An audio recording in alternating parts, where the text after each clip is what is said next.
Assalamualaikum warahmatullahi wabarakatuh. Perkenalkan, saya Nadia Anjani Rismarini, peserta pelatihan dasar atau Latsar CPNS tahun 2022, Kementerian Pendidikan, Kebudayaan, Riset, dan Teknologi, kelompok 1, Angkatan 18. Pada kesempatan ini, saya ingin mempresentasikan tugas individu agenda 3 Latsar yang terkait dengan manajemen ASN. Garis besar presentasi yang akan saya sampaikan terkait dengan tugas yang ada di dalam agenda 3 ini, yaitu menganalisis isu-isu terkait manajemen ASN dan Smart ASN, kemudian memberikan gagasan kreatif sebagai solusi dari isu tersebut. Yang pertama adalah menentukan 3 isu terkait manajemen ASN dan Smart ASN di unit kerja, kemudian menganalisis dampak masing-masing isu jika terus berlanjut, kemudian menentukan satu isu prioritas berdasarkan teknik USG atau Urgency, Seriousness, dan Growth. Lalu yang terakhir memberikan gagasan kreatif sebagai solusi dari isu tersebut. Sebelum dimulai, saya akan menyampaikan sedikit latar belakang unit kerja saya, yaitu Prodi Psikologi Fakultas Ilmu Pendidikan Universitas Negeri Yogyakarta.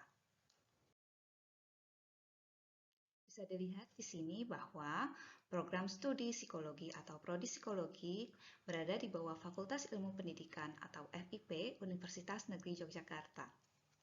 Program studi psikologi sendiri merupakan program studi yang paling mudah di dalam Fakultas Ilmu Pendidikan Universitas Negeri Yogyakarta.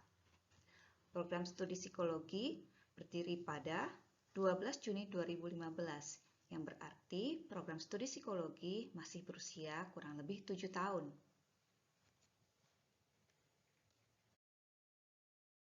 Isu-isu yang terdapat di lingkungan unit kerja program studi psikologi, yang pertama adalah belum optimalnya fungsi laboratorium psikologi. Laboratorium psikologi di Prodi Psikologi Universitas Negeri Yogyakarta sebenarnya memiliki dua fungsi, yaitu pendidikan dan pelayanan eksternal atau income generating. Akan tetapi, selama ini pelayanan eksternal yang terkait income generating kurang maksimal dalam berjalan. Hal ini disebabkan oleh faktor SDM dan penataan sistem yang belum solid. Faktor SDM atau sumber daya manusia yang menyebabkan kurang berkembangnya atau kurang optimalnya fungsi lab psikologi adalah asisten laboratorium yang kurang diberdayakan. Sebenarnya di dalam laboratorium psikologi ada asisten yang merupakan mahasiswa tingkat akhir yang sudah lulus mata kuliah testing atau pengetesan. Akan tetapi, asisten laboratorium di sini kurang diberdayakan sehingga tugas-tugas mereka tidak jelas, kemudian akhirnya lebih sering mengandalkan dosen untuk memberikan pelayanan. Dalam hal ini, dosen sebagai pihak yang lebih aktif dalam turun tangan di dalam kegiatan lab juga memiliki tugas-tugas lain, sehingga workload dosen yang banyak dan kewajiban lain kurang memberikan keleluasaan bagi dosen untuk melayani klien-klien atau mitra di laboratorium psikologi. Kemudian dari segi penataan sistem, adanya tugas dan fungsi asisten yang belum jelas. Sebenarnya, asisten juga bisa diberdayakan untuk mengurusi pelayanan, akan tetapi sistem dan tugas pokoknya belum banyak diatur, sehingga lagi-lagi mengandalkan dosen. Kemudian hal ini juga disebabkan belum adanya SOP pelayanan yang jelas. Kemudian kemitraan dan proyek kebanyakan dilakukan by request atau jemput bola, sehingga belum ada deklarasi bahwa laboratorium psikologi Fakultas Ilmu Pendidikan Prodi Psikologi UNY terbuka untuk pelayanan yang lebih luas. Nah, dampak dari isu tersebut adalah akan ada banyak kesempatan yang terlewat untuk menambah pemasukan dan menjalin kerjasama dengan klien atau mitra karena ditolak oleh lab.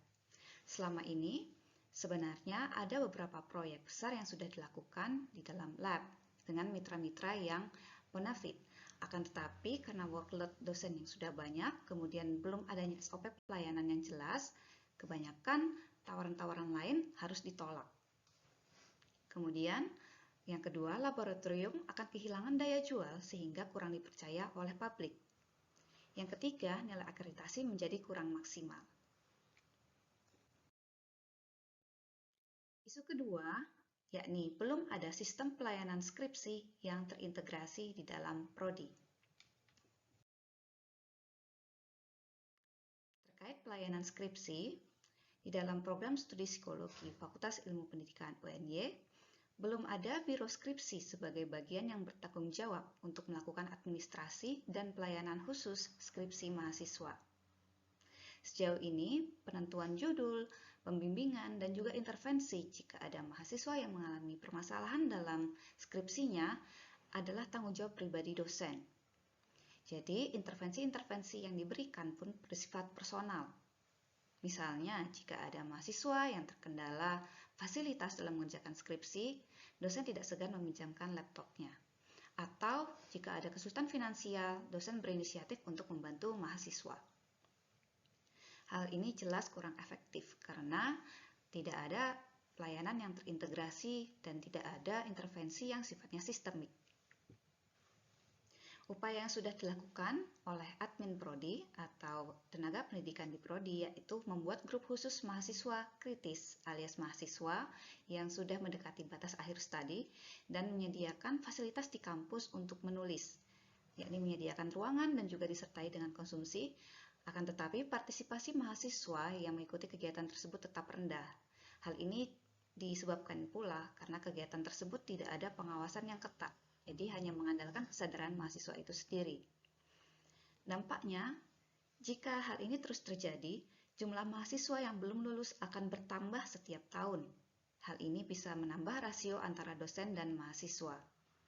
Bertambahnya rasio antara dosen dan mahasiswa akan menyebabkan angka efisiensi edukasi atau AEE kurang maksimal. AEE yang kurang maksimal pada akhirnya akan mempengaruhi nilai akreditasi menjadi kurang maksimal. Isu ketiga, yakni sebagian dosen muda belum memiliki jabatan fungsional.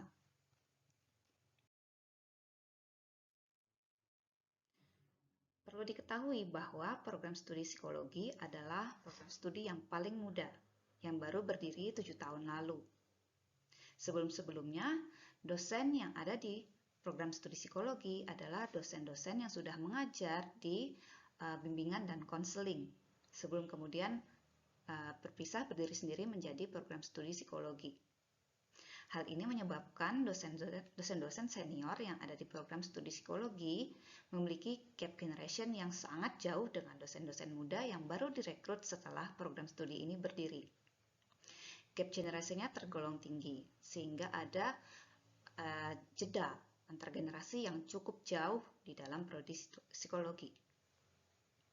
Tidak lama setelah berdiri, direkrutlah dosen-dosen baru yang berasal dari kalangan milenial, dan kebanyakan dosen-dosen baru ini belum memiliki jabatan fungsional, sehingga kurang leluasa dalam menjalankan tugas di fakultas.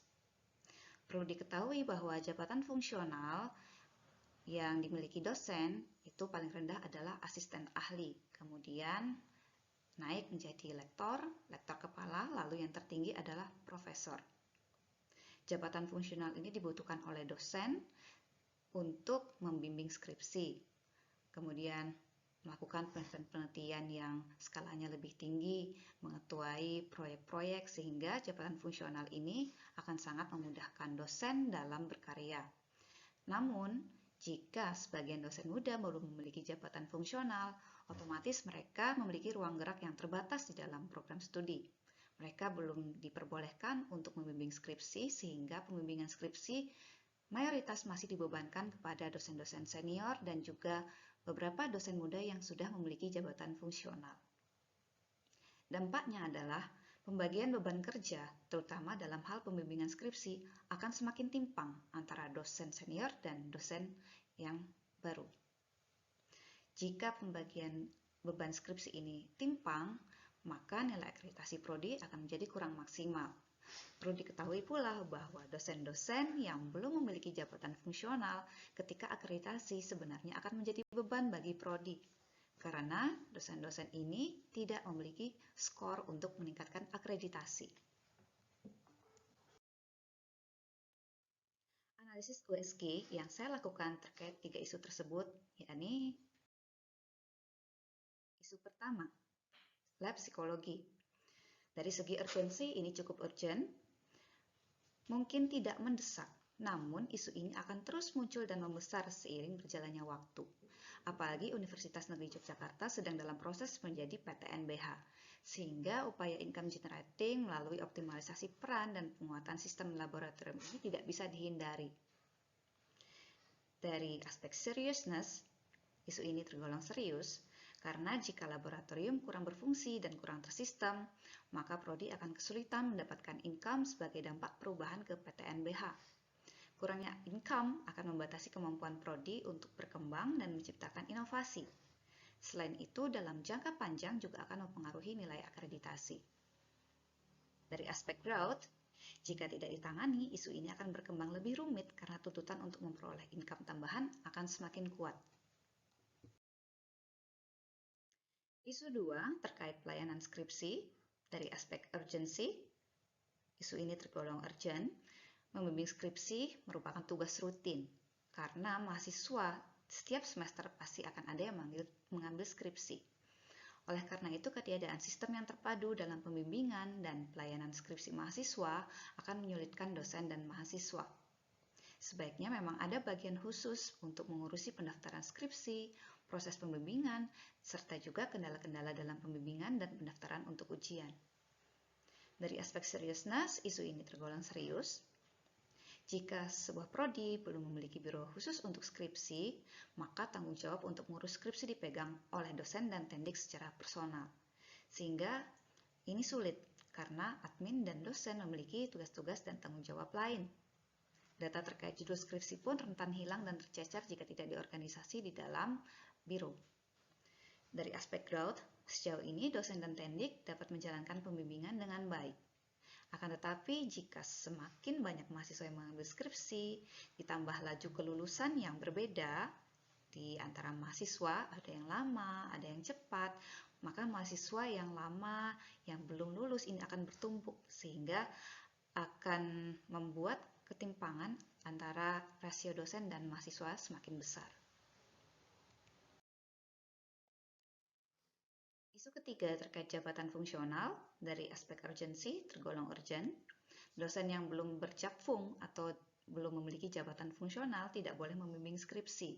Sehingga jika tidak ditangani segera, beban bimbingan skripsi pada dosen yang sudah berjabfung akan semakin besar. Dari aspek seriousness, ini tergolong serius karena apabila seorang dosen belum memiliki jabatan fungsional, ruang geraknya terbatas. Ini akan merugikan prodi dan membuat ketimpangan tanggung jawab serta beban kerja bagi dosen-dosen yang sudah berjabfung. Dari aspek growth, ketika akreditasi, dosen-dosen yang belum memiliki jabatan fungsional akan menjadi beban bagi prodi, meskipun mereka sudah banyak membantu secara operasional dalam sehari-hari. Sudah membantu berjalannya kegiatan prodi, sudah membantu pengajaran, akan tetapi hal ini tidak menjadi poin di dalam akreditasi. Isu pilihan yang saya akan berikan solusinya di sini adalah isu ketiga, yaitu sebagian dosen muda belum memiliki jabatan fungsional. Alasannya, isu ini memenuhi kriteria USG dan sangat erat kaitannya dengan agenda 3, yakni terkait manajemen dan smart ASN, yang juga di dalamnya terdapat hak-hak dan kewajiban-kewajiban seorang ASN. Selain itu, meningkatkan kompetensi melalui peningkatan jabatan fungsional juga merupakan karakter yang harus ditanamkan sebagai ASN yang berakhlak. Solusi yang saya tawarkan di sini mencakup 4 langkah. Yang pertama, menyediakan unit atau staf khusus untuk membantu percepatan jabatan fungsional. Unit atau staf khusus ini bertugas untuk mengadakan sosialisasi dan mendata kebutuhan jabatan fungsional. Jadi akan dilakukan pemetaan oleh unit atau staf khusus ini terkait jabatan fungsional yang dimiliki oleh dosen di prodi. Dengan adanya pemetaan akan semakin jelas berapa dosen yang belum memiliki jabatan fungsional, berapa yang sudah memiliki jabatan fungsional dan belum juga naik jabatan fungsional dalam kurun waktu 2 tahun. Pemetaan ini akan memudahkan untuk menyusun prioritas. Kemudian, setelah dilakukan pemetaan oleh unit atau staf khusus tersebut, dilakukan sosialisasi jabatan fungsional. Sosialisasi ini agar efektif dan efisien tidak hanya bagi dosen muda yang belum berjabfung, tetapi untuk seluruh dosen agar bisa naik jabatan fungsional. Jika diadakan serentak, maka akan lebih menghemat tenaga, waktu, dan materi. Kemudian, langkah ketiga adalah melakukan pendataan. Data nama dosen, lama bekerja, dan lama tidak naik jakfung, syarat-syarat yang diperlukan apa saja.